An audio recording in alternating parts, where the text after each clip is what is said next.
Hello everyone, this is doctor Jeevesh Yadav. तो AIPGT 2025 का preparation करते हुए हम लोग मोस्ट इम्पॉर्टेंट जो 60 टॉपिक हैं वो अपन यहाँ पे कवर कर रहे थे और इसी सीरीज़ को ही कंटिन्यू करते हुए आज हम लोग बात करेंगे टॉपिक नंबर 27 के विषय में। स्टार्ट करते हैं तो 27 नंबर का टॉपिक तो वो है आपका क्रियाकल्प। ठीक है, क्रियाकल्प से भी रिलेटेड आजकल क्वेश्चंस अराइज होते ही हैं। ठीक है, तो क्रियाकल्प के विषय में बात कर लेते हैं। तो क्रियाकल्प की सर्वप्रथम संख्या बताई गई है। तो क्रियाकल्प की जो संख्या है वो अपन देख लेते हैं। तो यहाँ पे आपका आचार्य जो सुश्रुत है उनके अनुसार क्रियाकल्प कितने बताए हैं? 5 बताए हैं। तो उनका क्रम याद रखना, तर्पणम पूटपाकस्य अश्योतनंजनम अंजने तत्र तत्रोदिष्टानि तेषा व्यासा निबाधना। ठीक है, तो यहाँ पे आपका बताया गया है कि तर्पण हो गया, फिर पूटपाक हो गया, फिर सेक हो गया, अश्योतन हो गया, अंजन हो गया। ये क्या है? 5 प्रकार के क्रियाकल्प का वर्णन जो है वो यहाँ पे आचार्य सुश्रुत ने किए हैं। तो 5 प्रकार बताए हैं क्रियाकल्प के, ये आपको याद रखना है। प्रथमतः जो है प्रथम क्रियाकल्प जो है वो सुश्रुत ने क्या बताया है? तर्पण बताया है। जबकि सारंगधर ने प्रथम क्रियाकल्प सेक बताए हैं और वांगभट ने अश्योतन बताए हैं। तो ये चीज़ याद रखना है कि प्रथम क्रियाकल्प जो है वो सुश्रुत ने तर्पण बताया है, सारंगधर ने शेक बताया है और वांगभट ने अश्योतन जो है वो बताया है प्रथम क्रियाकल्प। और नेक्स्ट अपन बात करते हैं तर्पण के विषय में। तो तर्पण के विषय में यहाँ पे बताया गया है कि तर्पण उड़द के आटे से 2 अंगुल चौड़ी व 2 अंगुल मोटी दीवार बनाकर इस नेत्र कक्ष में सुखोष्ण घृत भरकर नेत्र तर्पण कहलाता है। ठीक है, तो तर्पण क्या होता है उसमें आपको मेजरमेंट याद रखना है कि उड़द के आटे का 2 अंगुल चौड़ी और 2 अंगुल मोटी दीवार बना करके। ठीक है, तो 2 अंगुल चौड़ी रहेगी और 2 अंगुल मोटी दीवार बना करके सुखोष्ण घृत भर देते हैं। तो वो क्या कहलाएगा? आपका तर्पण कहलाएगा। मात्रा जो है कितना रहना चाहिए तर्पण का? तो पक्ष के डूब जाने तक जो है इसकी मात्रा होनी चाहिए। तो जो पक्ष है उसके डूब जाने तक जो है इसकी मात्रा बताई गई है। सुश्रुत अनुसार तर्पण के विषय में बात करते हैं। तो तर्पण जो है वो पूर्वाह्न व अपराह्न में करना चाहिए। वात दोष में 1 दिन तक करना है, पित्त दोष में 3 दिन तक करना है और कफ दोष में 5 दिन तक करना है। ठीक है, तो ये डेज को याद रखना है कि वात दोष में 1 दिन, पित्त दोष में 3 दिन और कफ दोष में 5 दिन तक तर्पण का विधान बताया गया। फिर इसके बाद में वत्मगत जो है, तो वत्मगत अगर रोग है तो उसमें जो है 100 वाक तक अपन करेंगे। तो वत्मगत जो रोग है उसमें 100 वाक मात्रा तक करना है। संधिगत जो है उसमें अपन 300 वाक मात्रा तक करेंगे। तो संधिगत में 300 वाक मात्रा तक, शुक्लगत में 500 वाक मात्रा तक बताया गया है, कृष्णगत में 700 वाक मात्रा तक और दृष्टिगत में 800 से लेकर के 1000 वाक मात्रा तक बताया गया है। तो ये चीज़ याद रखना है कि वत्मगत में 100 वाक मात्रा तक, संधिगत में 300 वाक मात्रा तक, शुक्लगत में 500 वाक मात्रा तक, कृष्णगत में 700 वाक मात्रा तक और दृष्टिगत में आपका 800 से लेकर के 1000 वाक मात्रा तक बताया गया है। इसी प्रकार स्वस्थ नेत्र में 500 वाक मात्रा तक बताया गया है तर्पण का काल जो है। तो ये चीज़ याद रखना कि जो स्वस्थ व्यक्ति उसमें कब तक कराना है? तो 500 वाक मात्रा तक कराना है। कफज जो दोष है उसमें 600 वाक मात्रा तक बताया गया है। तो कफज में 600 वाक मात्रा तक कराना है। पित्तज में 800 वाक मात्रा तक कराना है। तो मात्रा जो है कितना बताया गया है? पित्तज में 800 वाक मात्रा तक और वातज में 1000 वाक मात्रा तक बताया गया है। तो ये चीज़ याद रखना है कि कफज में 600 वाक मात्रा तक, पित्तज में 800 वाक मात्रा तक और वातज में 1000 वाक मात्रा तक बताया गया है। तो ये आपका जो तर्पण के विषय में ये पॉइंट्स हैं ये आपको याद रखने हैं। फिर बात करते हैं, नेक्स्ट है आपका पूटपाक।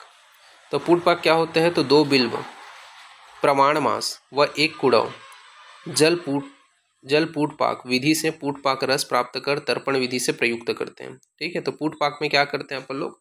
जैसे कि उसमें अपन क्या है जो सुखोष्ण घृत है उसका प्रयोग कर रहे थे, यहाँ पे अपन पूटपाक रस का प्रयोग करेंगे। तो इसके लिए आपको क्या करना है? तो 2 बिल्व प्रमाण का मांस लेना है। ठीक है, पूटपाक बनाने के लिए और 1 कुड़व जल लेना है। फिर उसका क्या है पूटपाक बना करके उस पूटपाक का जो है तर्पण के रूप में प्रयोग करेंगे। ठीक है, इसका जो प्रयोग है वो बताया गया है कि सुश्रुत ने कनीनक प्रदेश में बताया है।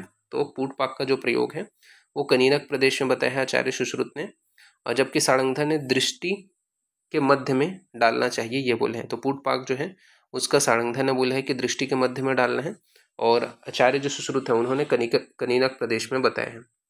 फिर इसके बाद में मात्रा या काल के विषय में बात करते हैं। तो कफ में जो है वो 1 दिन तक बताया गया है, पित्त में 2 दिन और वात में 3 दिन तक। ठीक है, तो मात्रा या काल जो है, तो मात्रा काल जो है वो आपका तर्पण का पूटपाक का, तो कफ में 1 दिन, पित्त में 2 दिन और वात में 3 दिन बताया गया।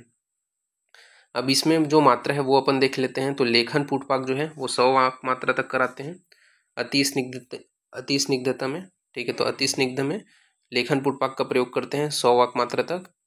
इसके अलावा अति रुक्ष नेत्र में स्नेहन पुटपाक का प्रयोग करते हैं 200 वाक मात्रा तक, और दृष्टि बलार्थ या फिर वात पित्त कफ व स्तन्यजन्य विकार में रोपण पुटपाक का प्रयोग करते हैं 300 वाक मात्रा तक। तो ये चीज़ याद रखना है कि अति स्निग्ध में लेखन पुटपाक का प्रयोग करते हैं 100 वाक मात्रा तक। इसके अलावा अति रुक्ष नेत्र में स्नेहन पुटपाक का प्रयोग करते हैं 200 वाक मात्रा तक। इसी प्रकार दृष्टि बलार्थ वात पित्त स्तन्यजन्य विकार में रोपण पुटपाक का प्रयोग किया जाता है 300 वाक मात्रा तक। फिर परिषेक जो है वो परिषेक धारण काल जो है वो पुटपाक से दुगना होता है। तो परिषेक यानी कि परिषेक जो धारण काल है वो पुटपाक से दुगना बताया गया। तो ये आपको ध्यान में रखना है। फिर नेक्स्ट है आपका अश्योतन।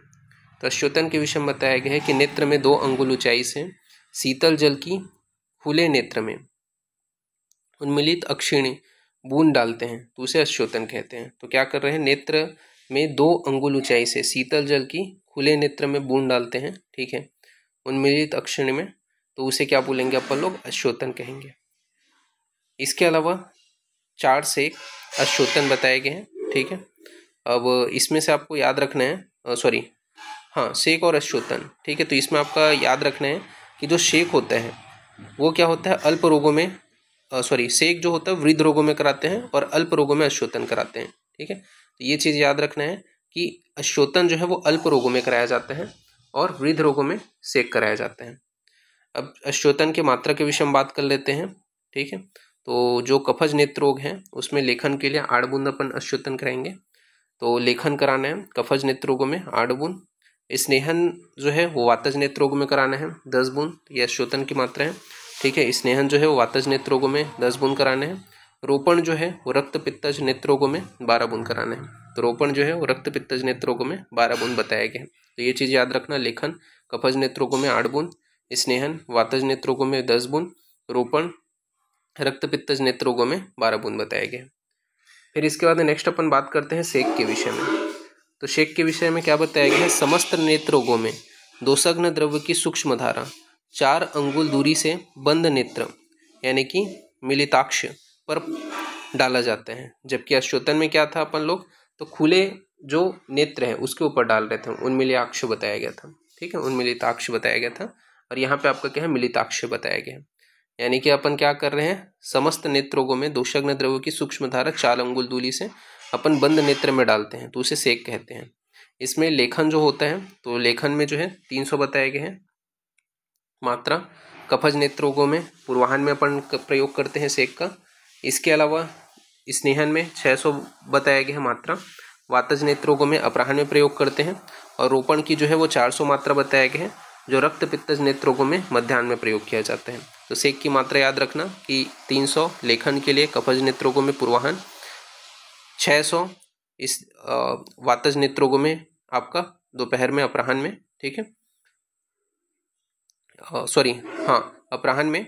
इसके अलावा स्नेहन और आपका मध्याह्न में यानी कि आफ्टरनून में रक्त पित्तज नेत्र रोगों में 400 रोपण के लिए। तो ये आपका याद रखना है शेक की मात्रा। फिर इसके बाद में बात करते हैं अंजन के विषय में। तो कल्पना भेद से जो अंजन है उसके 3 प्रकार बताए गए हैं, ठीक है। तो कल्पना भेद से जो अंजन है वो 3 प्रकार के हैं।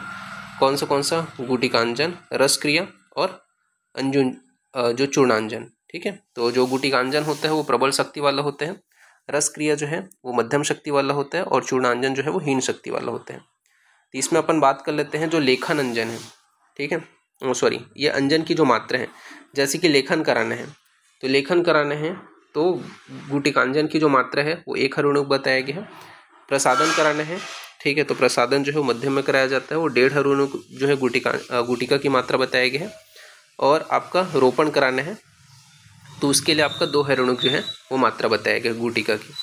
इसी प्रकार बात करते हैं रस क्रिया का, तो रस क्रिया का भी सिमिलर ही बताया गया है, किसके अनुसार, जो गुटिका है उसके समान, ठीक है, कि लेखन के लिए 1 हरणुक, प्रसादन के लिए 1.5 हरणुक और रोपण के लिए 2 हरणुक। जबकि चूर्णांजन जो है उसकी मात्रा यहाँ पे आपका बताया गया है। अगर लेखन कराते हैं तो लेखन के लिए 2 शलाका, प्रसादन के लिए 3 सलाका और रोपण के लिए 4 सलाका बताया गया है। तो चूर्णांजन का जो है जो हीन शक्ति वाला होता है उसका बताया गया है कि लेखन के लिए 2 सलाका, प्रसादन के लिए 3 सलाका और रोपण के लिए 4 सलाका। फिर इसके बाद नेक्स्ट अपन बात करते हैं अंजन व अंजन पात्र। ठीक है, सुश्रुत ने क्या बताया है, तो अंजन व अंजन पात्र जैसे कि मधुर अंजन अपने को बनाना है तो स्वर्ण पात्र में रखते हैं। ठीक है, तो मधुर अंजन स्वर्ण पात्र में, इसके अलावा अम्ल अंजन रजत पात्र में, लवण अंजन मेष श्रृंगी पात्र में, कटु अंजन वैदूर्य पात्र में, तिक्त अंजन कसाय पात्र में, कसाय अंजन लोह या ताम्र पात्र में और शीत अंजन जो है नलादि से बने पात्र में। ठीक है, तो ये चीज आपको याद रखना है। अंजन व अंजन पात्र, तो मधुर अंजन स्वर्ण पात्र में, अम्ल अंजन रजत पात्र में, लवण अंजन मेषश्रृंगी पात्र में, कटु अंजन वैदूर्य पात्र में, तिक्त अंजन काश्य पात्र में, कसाय अंजन लोह या ताम्र पात्र में, शीत अंजन नल आदि से बने पात्र में। फिर इसके बाद में अंजन शलाका के विषय में बात करते हैं। तो अंजन शलाका की जो लंबाई है वो 8 अंगुल लंबी बताई गई है। तो अंजन शलाका की जो लंबाई है वो 8 अंगुल लंबी बताई गई है।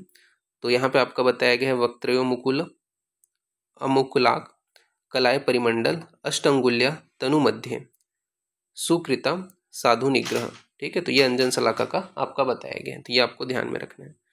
फिर इसके बाद में अंजन शलाका जो है वो ताम्र लोह से निर्मित होना चाहिए। ठीक है, अगर लेखन के लिए प्रयोग कर रहे हैं तो कफज नेत्रोगों में प्रातःकाल प्रयोग करने हैं तो अंजन शलाका जो है ताम्र लोह से निर्मित होना चाहिए। ठीक है, लेखन के लिए कफज नेत्रोगों में प्रातःकाल। इसके अलावा अंगुली का प्रयोग क्या है, रोपण के लिए प्रयोग करते हैं। ठीक है, पित्तज रोगों में सायंकाल, और स्वर्ण रजत निर्मित जो शलाका है उसका प्रसादन के लिए प्रयोग किया जाता है वातज रोगों में रात्रिकाल में। इससे भी क्वेश्चन आता है, याद रखना कि ताम्र लोह से निर्मित जो शलाका है उसको लेखन के लिए प्रयोग करते हैं कफज नेत्र रोगों में प्रातःकाल, अंगुली का प्रयोग रोपण के लिए प्रयोग करते हैं पित्तज रोगों में सायंकाल, स्वर्ण रजत निर्मित का प्रसादन के लिए प्रयोग किया जाता है वातज रोगों में रात्रिकाल में। फिर शलाका दोष जो है वो 6 बताए हैं सुश्रुत ने। ठीक है, जबकि वांगभट्ट ने शलाका दोष 8 बताए हैं। तो सुश्रुत ने शलाका दोष 6 बताए हैं, वांगभट्ट ने शलाका दोष 8 बताए हैं। श्रेष्ठ काल जो है वो अंजन का श्रेष्ठ काल सुश्रुत ने बोले हैं। ठीक है, इसके बाद में बात करते हैं तर्पण काल। तो तर्पण काल जो है वो आपका पूर्वाहन व मतलब श्रेष्ठ काल अपन देख लेते हैं आचार्य सुश्रुत के अनुसार। ठीक है, कि कौन सा श्रेष्ठ काल है। जैसे कि तर्पण का श्रेष्ठ काल कौन सा है, तो पूर्वाहन व अपराहन ये श्रेष्ठ काल है तर्पण का। इसी प्रकार सेक व श्योतन का जो है श्रेष्ठ काल कौन सा है, पूर्वाहन मध्याह्न व सायं। ठीक है, तो सेक व श्योतन का जो है श्रेष्ठ काल कौन सा है, पूर्वाहन मध्याह्न और सायं। इसी प्रकार सिरोवस्ती धारण काल जो है, तो सिरोवस्ती धारण काल में श्रेष्ठ काल कौन सा है, संध्या काल। ठीक है, तो सिरोवस्ती धारण काल में श्रेष्ठ काल कौन सा है, संध्या काल। तो ये जो है आचार्य सुश्रुत के अनुसार श्रेष्ठ काल बताया गया है। तो ये क्रियाकल्प यहाँ पे आपका फिनिश होता है। ठीक है, जो जो इंपॉर्टेंट पॉइंट्स थे वो यहाँ पे हमने डिस्कस कर लिए हैं और इससे भी क्वेश्चन अराइज होते हैं, तो ये भी पॉइंट्स अच्छे से पढ़ लिए रहना। ओके, तो अभी के लिए इतना ही, नेक्स्ट क्लास में अपन आगे का कंटिन्यूशन करेंगे। ओके, तो फिर ठीक है, थैंक यू क्लास।